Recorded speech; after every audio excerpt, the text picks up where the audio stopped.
네, 반갑습니다, 여러분들. 단타수장 김성수 전문가입니다.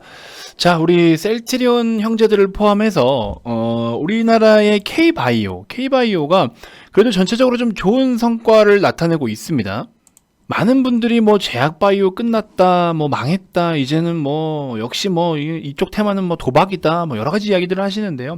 글쎄요, 그렇게 따지면 뭐 도박처럼 올라가지 않은 종목이 어디 있습니까? 테마 뭐 강하게 묶이면은 뭐 쿠팡 관련 종목들도 미친 듯이 올라갔었고, 박셀바이오 같은 거 뭐 30배 올라갔었고, 박셀바이오 매출 없는 거 알고 계시죠? 물론 기대감이나 여러 가지 뭐 갖고 있는 파이프라인들에 대한 어떤 가치를 평가해서 올라가는 경우들도 있지만, 매출이 그래도 상식적으로 아예 빵원인 기업이 주가가 10,000원부터 29만 9,700원까지 올라갔다는 거는 좀 과하죠. 그런 거에 비하면 우리 셀트리온 형제들은 아주 정직한 길을 걷고 있는 겁니다. 내가 들고 있는 종목이 상대적으로 못 간다고 해서 답답하고 이 종목이 뭐 진짜 막 심한 말로 쓰레기 같은 기업이다, 이게 아니죠. 그 기준을 왜 내 계좌에 찍혀 있는 파란불로 이 종목을 기준을 삼습니까? 그렇죠? 그런 걸로 기준을 삼는 게 아니에요. 여러분들이 숫자를 보고 계산을 때리실 때는 내 계좌에 있는 수익률로 이 종목을 평가를 하시는 게 아니고, 재무에 찍혀 있는 이 기업에 대한 어떤 내부적인 가치, 내면적인 가치를 가지고서 기업을 평가를 하셔야죠. 그렇죠?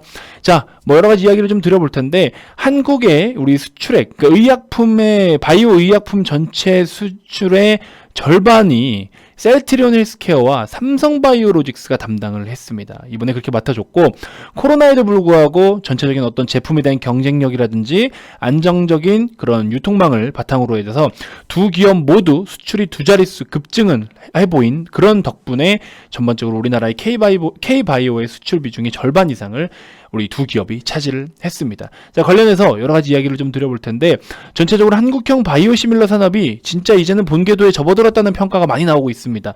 그래서 우리가 이번에 지금 다소 주가가 많이 빠져 있는 상황이 오히려 진짜 기회가 될 수 있다라는 거예요. 아니, 시기적으로 내일 못 가고 모레 못 가는 건 어쩔 수 없어요. 하지만 전반적으로 봤을 때 사업의 흐름이라든지 업종의 분위기, 뭐 실적에 대한 추정치, 전망치 등등 계속 개선되고 좋아지고 있다라고 한다면, 우리는 지금처럼 주가가 빠져 있을 때는 오히려 기회라는 거죠. 그런 부분들을 다시 한번 이야기를 좀 해드릴 테니까, 영상 본격적인 시작에 앞서서 구독, 좋아요, 알림 설정부터 한 번씩 꼭 부탁드리겠습니다.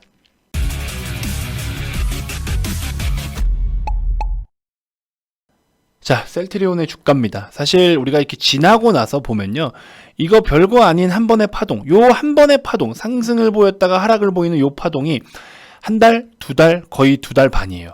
두 달 반, 세 달 만에 반등을 한번 보이고, 또 두 달 빠지고 횡보 보이다가, 그렇죠?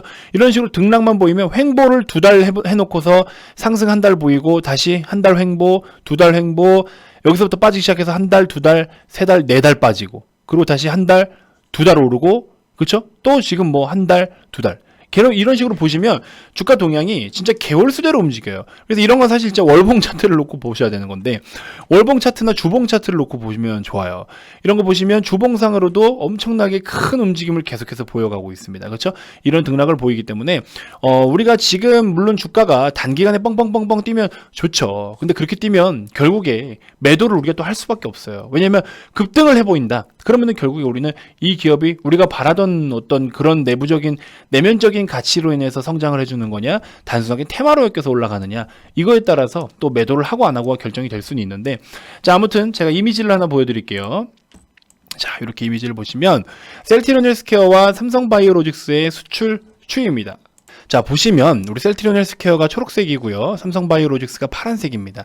18년도, 19년도, 20년도 성장세를 한번 보세요. 엄청난, 진짜 이때만 하더라도 뭐 2배 이상, 2배가 뭡니까?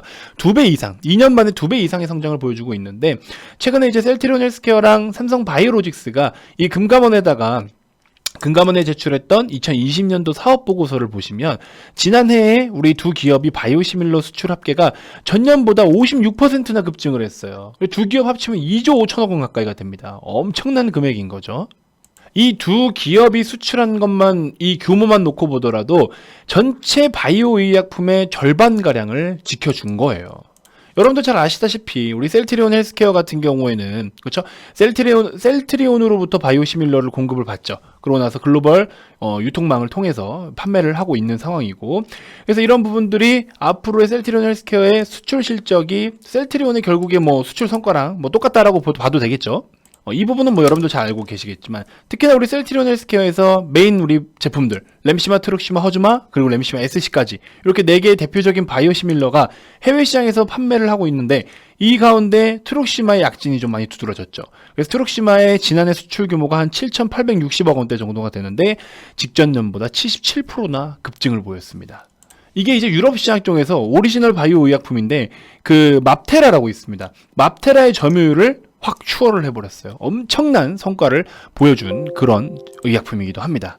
그러면서 전체적으로 이제 북미 시장에서도 전체적으로 판매 비중을 계속 높여가고 있는 부분들 굉장히 또 긍정적으로 볼 수 있는 내용 중에 하나고요. 이런 바이오시밀러 제품들이 이제 특허가 만료되면은 새롭게 임상을 진행해서 다시 또 이렇게 뭐 판매까지 해서 여러 절차와 과정을 거쳐서 이런 식으로 해서 이제 또 가지고 오잖아요. 어떤 이제 글로벌 바이오시밀러 시장에 대한 현황 그리고 전망 이런 것들을 2026년까지 이제 보고서가 나온 게 있습니다. 2026년까지의 특허 독점권 만료가 예상되는 의약품에 대해서 이 3세대 바이오시밀러 누적 시장 잠재력이 2020년이 323억 원 정도예요. 우리 하나로. 연평균 140% 가까이가 성장을 한답니다. 그래서 2026년에는요. 6조 1천억 원이에요. 지금 얼마라고 말씀드렸죠? 323억 원. 2020년. 근데 2026년까지가 얼마? 6.1조라고요. 엄청나죠. 그래서 이쪽 시장을 우리가 바라본다면 앞으로 6조 원 이상의 시장이 펼쳐지는 겁니다.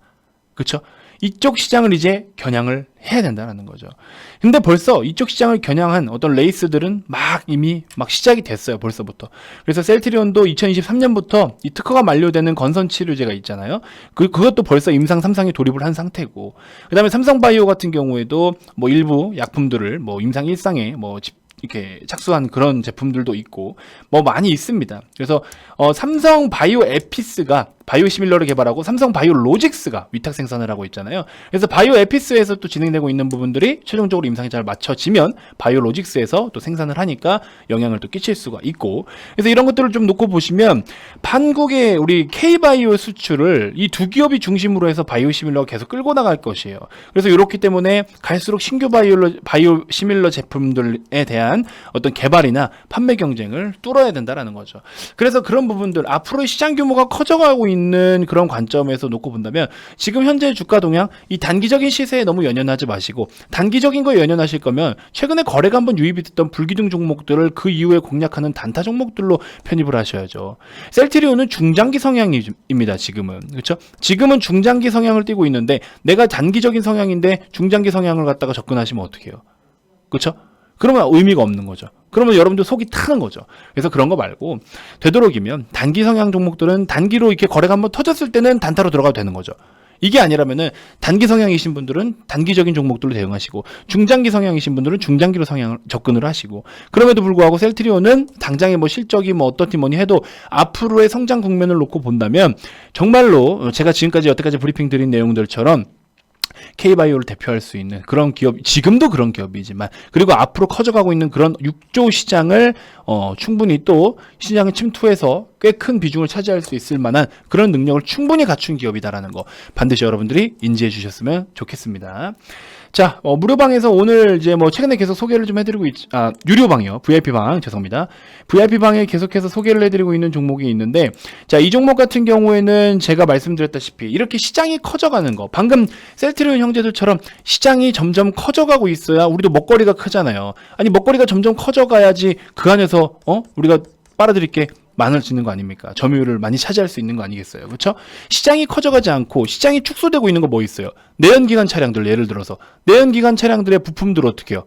엔진 뭐 이런 것들 이제 다 끝나가고 있는 거잖아요. 거기다 투자하실 거예요? 아니잖아요. 물론 그 기업이 전기차로 따로 또 뭐 전향해서 새로운 어떤 부품이라든지 이런 거를 개발하고 뭐 이렇게 한다면, 계속해서 매출을 유지할 수 있다면 너무 좋죠. 근데 제가 VIP방에 지금 계속 소개를 해드리는 종목이 하나 있어요. A 종목이 하나 있는데, 이 종목 같은 경우에는 이 종목이 사업을 영위하고 있는 그 사업에서 95%를 차지하고 있어요. 95%의 비중을 차지하고 있습니다. 이 회사의 어떤 그 제품이, 기술력이, 시장 점유율이. 그래서 작년에는 생산시설까지 확대를 했어요. 그러고서 또 어떤 B라는 기업을 인수를 해가지고, B라는 기업을 인수해서 추가적으로 다른 시장, 지금 이 사업 시장하고 추가적으로 다른 시장, 근데 이 시장도 지금 계속 커져가고 있어요. 그래서 기존의 시장, 새로운 시장을 계속해서 확대되고 있고 매출로 올해부터 본격적으로 매출 퍼포먼스가 나옵니다. 이거 단타 수장을 떠나도 계속 가져가야 된다고 VIP 회원님들께도 말씀드리고 있어요. 단타 수장의 어떤 VIP 서비스가 단기간이잖아요. 한 달, 뭐 두 달, 뭐 이 정도. 뭐 물론 뭐 6개월, 1년 뭐 이렇게 있지만 보통은 한 달, 두 달을 많이 이용하시잖아요. 그렇죠? 한 달, 두 달짜리 서비스를 이용해 가지고 진짜 물론 한 달, 두 달만 대응해도 좋겠지만 뭐 몇 개월씩 가져가고 연말까지 가져가도 좋은 기업들, 이런 기업들을 소개를 해드려야 여러분들 계좌에 남아있을 때 이게 점점 커지고 커져서 좋은 성과가 나타난다라는 거예요. 그렇기 때문에 단타 수장을 옆에서 뭐 계속 단타 수장 방에 계속 있지는 않더라도 여러분들이 이런 좋은 기업을 개별적으로 대응하기에도 너무 수월할 수 있을 것이고, 그런 종목들을 소개를 해드립니다. 시장 점유율 95% 차지하고 있고 올해 1분기부터 분기 사상 최대 매출을 계속해서 1년 내내 써나갈 수 있는 기업입니다. 이 기업 반드시 오셔서 저랑 같이 함께 담아 가셨으면 좋겠습니다. 아직 주가가 매수 추천드린 단가에서 크게 차이가 없어요. 이거 여러분들 쫄지 마시고 지금 준비를 하셔야 됩니다. 우리나라 국내 지수 코스피 뭐 3,600이니 4,000까지도 바라보고 있습니다. 목표를 올해 3,600까지도 목표를 좀 삼고 있는데 3,600 갈 동안 여러분들 뭐 하실 거예요? 이런 기업들 아직 지금 바닥을 기고 있는 기업들을, 그쵸? 업사이드가 더 크게 가져가야 되는데 지금 막 급등한 종목들이 3,600 간다고 여기서 더 가봐야 글쎄요, 차익 실현 욕구가 더 커집니다. 사고 싶은 욕구가 있는 종목들을 사야지 팔고 싶은 욕구가 있는 종목을 사면 뭐합니까? 그렇죠? 누가 봐도 지금 주가가 안 가고 있고 근데 고성장은 확실해. 그러면 바닥이 있을 때 사야죠. 사고 싶어. 나도 사고 싶어. 저도 사고 싶어요. 사고 싶은 마음이 들어야지. 보유하고 있는 사람이 팔고 싶은 욕구가 많은 종목을 들어가서 받아오면 뭐 하냐고요. 무슨 의미가 있냐고. 그런 건 좀 여러분들이 최대한 좀 피하셨으면 좋겠어요. 아시겠죠? 자, 아무튼 너무 잔소리 같았지만 내일 여러분들 추가적으로 공략해 보실 종목 현대코퍼레이션 아까 제가 소개해 드렸는데 요거는 제가 계속해서 무료방에도 신호를 좀 드리고 있으니까 좀 참고해 보시면 좋을 것 같고요. 무료방에도 오셔도 여러분들 리딩 받으실 수 있습니다. 저런 종목은 그렇게 해서 제가 소개를 좀 해드릴 거고, 자, 그 다음에 내일 같은 경우에는 태경산업이 6,000원의 지지가 좀 이루어진다라고 하면은 태경산업도 한번 좀 접근을 해보실 수 있을 것 같아요. 그거 좀 간단하게 좀 참고하셔서 현대코퍼레이션이나 태경산업 같은 경우에는 단기적인 종목이니까 단기적으로 바라보시면 될 것 같고, 백강산업은 오늘 절반 정도 익절을 했는데 일단은 추가적으로 더 보셔도 좋을 것 같은 그런 종목입니다. 그래서 이 정도만 간단하게 단기적으로 좀 참고해 보시면 좋을 것 같고요. 자, 다음 영상에서도 제가 또 더 좋은 정보들로 여러분들께 인사드리도록 하겠습니다. 자, 지금까지 단타수장 김성수 전문가였습니다. 고맙습니다.